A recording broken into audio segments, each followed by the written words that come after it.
Hey guys, this is Aditya from Tech Insider India, and today I'm going to give you a quick overview of HP Pavilion Aero.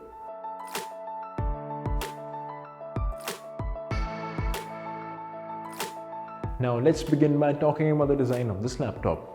This is a lightweight, premium yet powerful laptop from HP. It sports a metal design that looks nothing short of stunning. As for connectivity, you get two USB Type-A ports, a USB Type-C port, an HDMI port, and a 3.5mm headphone jack. The backlit keyboard is nice and spaced out, providing a great typing experience. The trackpad on offer has a quick response time and supports gestures as well. A fingerprint scanner is present on board for added security. Now let's talk about the display of this HP Pavilion Aero. You get a beautiful 13.3-inch WUXGA IPS micro-edge display on the Pavilion Aero. With very thin bezels, this display gives you more room to enjoy your content. It's also an anti-glare panel that protects your eyes while using the laptop. It has a maximum brightness of 400 nits and a 100% sRGB color gamut. Complementing this display is a B&O certified dual speaker setup that amplifies your experience while watching content. And now let's talk about the brain behind this laptop. Pavilion Aero is powered by AMD Ryzen 5 5600U chipset,